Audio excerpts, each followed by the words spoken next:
I'd like to call to order this regular meeting of the Lancaster County Planning Commission of February 8th, 2023. A printed agenda is available outside the hearing room, and a copy of the full agenda, including the staff reports, is available online or at the Planning Department, room 213. The Open Meetings Act is posted just inside the doors at the back of the room. If you parked in the parking lot across the street to the north, the gate is open and no parking coupons are needed. Out of courtesy for those attending this meeting, commissioners, and the staff, cell phones may not be used in the chamber during any portion of this meeting. We appreciate your cooperation. The Planning Commission action today is final on the following items. 1.1, Special Permit 2024A. 1.2, Special Permit 1498A. And 4.2, Special Permit 22046.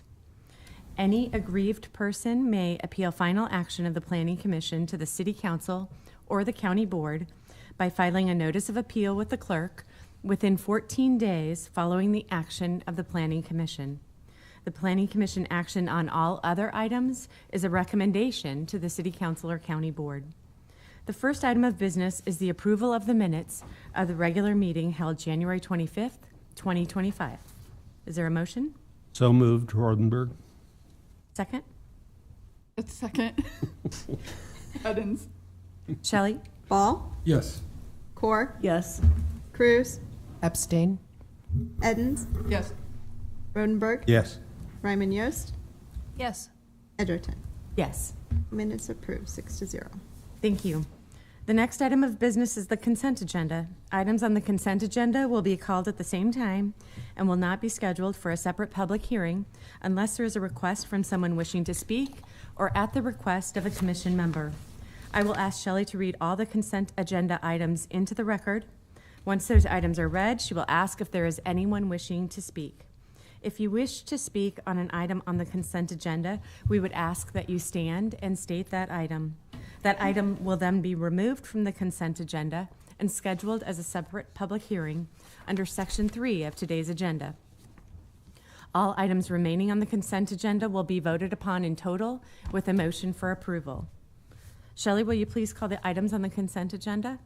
First item is item 1.1, Special Permit 2024A to allow for an extension of the maximum height of an existing personal wireless facility by 2 feet from 83 feet to 85 feet on property generally located at 6000 A Street. The Planning Commission action is final unless appealed to the City Council. Next item, item 1.2, Special Permit 1498A to allow for an expansion of the existing CUP Community Unit Plan by 0.99 acres, more or less, to allow for 6 additional dwelling units with waivers to lot area, lot width, lot depth, setbacks, private roadway design standards, and stormwater detention on property generally located at Pioneers Boulevard and Pagoda Lane. The Planning Commission action is final unless appealed to the Lincoln City Council. Are there any expert communications to be disclosed on these items? No. Are there any expert communications that took place or additional information learned while visiting these sites to be disclosed? No. Is there anyone here wishing to speak on these consent agenda items? Please stand and state that item. Is there anyone here wishing to speak on one of the items on the consent agenda? Seeing none, I will take a motion. I'll move to approve the consent agenda. Edens. Second, Ball. Shelley? Ball, Yes. Core, Yes. Cruz, Yes. Edens, Yes. Rodenberg, Yes. Ryman Yost, Yes. Edgerton. Yes. Consent agenda approved, 7-0. Thank you. There are no requests for deferral, so we will now proceed to public hearing. Prior to staff making a brief presentation, each staff person should state their name, agency, and address. The applicant will then be requested to present his or her testimony, followed by those who wish to testify in support, followed by those who wish to testify in opposition. The staff will then be given an opportunity to respond to the testimony, and then the applicant shall have an opportunity for rebuttal. Each person testifying should state their name and address and shall have 5 minutes to speak unless additional time is requested and granted. The timer will go off after 4 minutes. The clerk will then indicate you have 1 minute remaining to wrap up your testimony. Once the final minute has lapsed, the clerk will indicate that your time is up. If during your testimony you have copies of documents or materials you would like distributed to the Planning Commission members and/or included as part of the record, please provide them to the clerk. The Planning Commission will vote immediately at the close of the public hearing unless the commission votes to defer action or continue the public hearing. Shelley, will you please call the first public hearing item? Item 4.1, change of zone 22040, local landmark designation to Epworth Church on property generally located at 2980 Holder Street, associated with item 4.2, special permit 22046, historic preservation special permit to allow for the rehabilitation of Epworth Church for multifamily use, with associated waivers on property generally located at 2980 Holder Street. The Planning Commission action is final unless appealed to Lincoln City Council. Is there any ex parte communications to be disclosed on these applications? Yes. We had a presentation by the architect at the neighborhood organization meeting for Clinton neighborhood. I will also just state for the record, this is 2 blocks from my house. Great, thank you. All right. Anything else? Okay. Are there any ex parte communications that took place or additional information you learned while visiting any of the site to be disclosed? I don't see any. Stephanie? Good afternoon, members of the commission. Stephanie Rouse with the Planning Department, 555 South 10th Street, Lincoln, Nebraska 68508. So this request is for, the original request is a change of zone from R4 to R4 with landmark designation for the Epworth Church located at the corner of 29th and Holdridge Street. It's just east of Clinton Elementary School. The church was first built in 1921 for the Epworth congregation, designed by prominent local architect Jesse Boaz Miller. The church occupied this for a number of years before adding the addition to the east side of the building in 1961. The original portion of the building is in the Gothic Revival style of architecture, and if approved, this would be our first and only designation as a local landmark with a Gothic style of architecture as an individual landmark. There could be some hidden in some of our historic districts, but that would be too hard to determine all of that. You can see some really great images that we were able to pull from newspaper articles at the time of the construction, as well as McDonald photo files. There's one on page 9 showing the church under construction, and you can see what the east facade looked like before the addition was completed. And on page 6, you can see an elevation of the front facade. It's largely intact. Most of the structure is all still there. There's only a few minor details that have been lost over the years. The little finials on the top of the bell tower and the main entrance are gone. And it appears that the front doors and the transom glass have probably been changed out. But otherwise, original stained glass throughout the building. The double hung stained glass windows are all still remaining. Some of them are in worse repair and probably need to be replaced. But that's further down in the project scope of trying to determine that. A lot of the interior is still really well preserved. The main entrance, when you walk in, had a very ornate stairwell. You can see in the report also there's some from the building plans that show it's original to the building. The congregation remained until 1976, when Epworth Church had merged with the Faith United Methodist Church and sold the building to the United Pentecostal, and they remained in the building for some years, taking over and using the addition as the Christian Academy in 1979. And as part of all of our historic designations, we do adopt a set of design guidelines that goes with the building to aid in its preservation. These design guidelines are strictly on the exterior of the building. Sometimes we'll try and preserve interior features like the sanctuary, but it's been altered quite a bit and doesn't retain its significant volumes or layout. So it's only on the exterior, and it's very similar to a lot of our other individual landmark design guidelines with the work required for any changes. The only modification we really made was to allow some flexibility with replacement on the double hung wood windows, as well as the louvers and the bell tower, just because knowing that any other use other than a church, you're going to want some visibility in and out of the structure, and with stained glass in both sashes, that doesn't really provide any of that, especially for residential units. So the guidelines are written in such a way to allow some flexibility to remove the stained glass from one of the sashes, but the intent is to preserve the stained glass as a feature within the units or somehow within the building. or be able to use some of that stained glass to patch and repair other windows that are remaining. And with that, I'd be happy to answer any questions. Questions for Stephanie? On these design guidelines, are they for the original church and not for the addition? They're for the entire building. Maybe an easy question, but you initially said individual landmark. Mhm. Is that different than a district, and where's the difference? Correct. So districts are reserved for multiple property sites. So you can have an individual landmark that has a couple buildings on one site that all work together.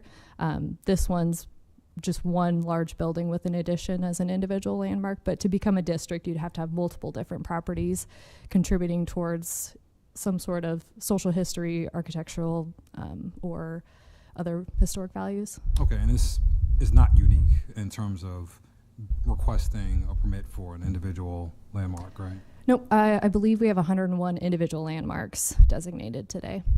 Thank you. I had some questions about, I couldn't find the HPC minutes linked to the document, so can you kind of maybe summarize real quick, like the Historic Preservation Commission, what they talked about at their meeting? Sure, they were all very supportive of the designation and the design guidelines with the flexibility, understanding the need to possibly remove some of the stained glass in order for visibility in and out of the building. They would be reviewing this again further down the line after the applicant has had time to dig into exactly what windows would need to be replaced, what work needs to be done, and how to approach all of that. So it'll go back to HPC for a certificate of appropriateness. But otherwise, as far as the designation and Or concerns or, Nope. okay. And then you might want me to ask the applicant this, but with all the signage, can you kind of, was I interpreting this correctly? We're looking at 4 different signs, or am I? flexibility for 4 sign locations, and the applicant can also speak more to this, but I believe the intent is probably just one freestanding sign, and it really kind of hinges on what the uses are in the addition, whether it makes more sense to move the sign in front of that building and have more of a business center kind of sign with the individual tenants listed, or if it'd be sufficient just to do signs in the transom windows or reuse the existing sign. So I think we built in flexibility for any of those scenarios. So it's not really all of them. It would kind of be like maybe 1 or 2 of them. Most likely. They technically would be allowed, all 4, but I think their intent is just probably one freestanding sign. Okay, thanks for clarifying. Any other questions for Stephanie? Thank you very much. Testimony from the applicant.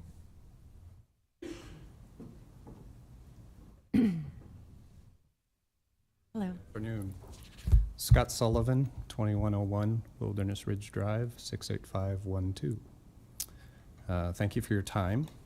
Just a few added comments. As an architect, this is an exciting opportunity. It's a building that's had years of deferred maintenance. So it's a challenge, everything from windows to tuck pointing to cleaning the stone to a new roof. The list goes on and on, but certainly an exciting building, or I wouldn't be taking this on. As a development opportunity, some of the things that I thought were key about this property, one is that unlike most rentals within neighborhoods, this does have the opportunity for 20-plus parking stalls on site. So I think it has a good opportunity for a higher density of housing. Its adjacency to Clinton School is also a unique situation. I don't have a plan. There's flexibility, but in my mind, it could be everything from some collaboration with the school or community services that are somehow related to it, such as daycare. But we've tried to, again, leave this flexible. Just to explain the building a little further, the church itself from the 20s, the west half, is actually 3 floors. Right now, the most likely scenario is to put apartments, one and 2 bedroom apartments in there, maybe as many as 12, probably 8 to 12 units. And in the east side, it was set up for classrooms, offices, so frankly, it's set up very well for a daycare type of community service. I'm not in the daycare business, so I don't know what the market is for that. Another plan is potentially housing for that as well. There's a potential there for maybe 6 to 8 one-bedroom units in there as well. So again, the flexibility is requested, just simply not knowing what the market holds. I did, as was mentioned by Gloria, I did meet with the Clinton neighborhood several weeks ago, actually before Historic Preservation Commission. I think generally the neighbors cited to see a redevelopment possibility here. Parking was raised as a concern. We talked about that. We actually, in the process of city review, lost 5 stalls because of current setback requirements, but the scheme that you see, I believe, in your packet, I've reconfigured the existing parking to actually gain back those lost stalls. So we say 20, I think there's 20 plus stalls to this in the eventual plan. There was requests from the neighborhood or questions about the uses and what flexibility, vape shops, alcohol, none of that's proposed, and none of that, I understand, is allowed by what we're asking for here. So those were just a few comments that came from the neighborhood. So with that, I'll open it to questions. Questions for the applicant? Great. Thank you so much. Thank you. Is there any testimony in support of this application? I don't think so. Any other testimony, neutral testimony or testimony in opposition? Are there any additional questions for staff? Seeing none, I assume you do not need your rebuttal time at this time? Okay. With that, I'll take a motion to close the public hearing. I move to close the public hearing. Edens? Second, Rodenberg. Shelley? Ball, Yes. Core, Yes. Cruz, Yes. Edens, Yes. Rodenberg, Yes. Ryman Yost, Yes. Edgerton. Yes. Public hearing closed. I move to approve change of zone 22040. Can I do them both in the same one? Second, Cruz. We can discuss at the same time, but we have to approve them separately. Discussion. He did come to Clinton neighborhood. This church it's a beautiful church if you ever get this chance to drive down Holdridge Street. And there's just not enough parking to put another congregation in there. I mean, that is just, if the church grows big enough to support that building, then there's no parking. So the way this sits, Clinton is on the one side, Holdridge is on the other, and an alley. So the biggest concern that I had was the parking. I hope they take that and make less units than more units than trying to shove in there. My other thing is this building is not accessible, and if you put a business in it, then you're gonna have to try to figure out how that money on renovation is gonna go towards accessibility and get them in the door. Housing is a whole different ball of wax, but I know if you put a business in there, you're gonna run into trouble getting accessibility to that building. Other than that, the neighborhood was excited to see it maintained because it is just kind of starting to crumble. Thank you. Other discussion? I think this is an exciting venture. I've seen another church rehabbed, if you want to call it that, into residential units, into a duplex. It was much smaller than this one. And I think by far that was pretty successful. I'd rather see something like this rehabbed than just torn down and new units put in, so I wholeheartedly support this. I agree. I think it's an exciting project. It's just a beautiful landmark in our community. Now that we're in a position to kind of preserve that and move that forward, and we'll continue to serve this neighborhood in the future. Shelley?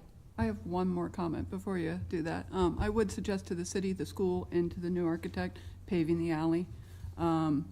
The school district paid to pave north from Clinton north, but south was never paved. With the additional 20 cars going in and out daily, you're gonna have trouble on that alley. It needs graded almost monthly. So I'll just put that out as a suggestion to collaborate to work on getting it paved. There you go, I'm done now. Shelley? Ball, Yes. Core, Yes. Cruz, Yes. Edens, Yes. Rodenberg, Yes. Ryman Yost, Yes. Edgerton. Yes. Approved, 7-0. I move to approve special permit 22046.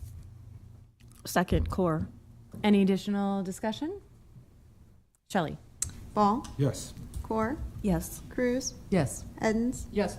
Rodenberg, Yes. Ryman Yost, Yes. Edgerton. Yes. Special permit approved, 7-0. Thank you. At this time, anyone wishing to speak on an item not on the agenda may do so. And seeing none, I'll take a motion for adjournment. I move to adjourn. Second, Rodenberg. Shelley? Ball, Yes. Core, Yes. Cruz, Yes. Edens, Yes. Rodenberg, Yes. Ryman Yost, Yes. Edgerton. Yes. We are adjourned. Thank you.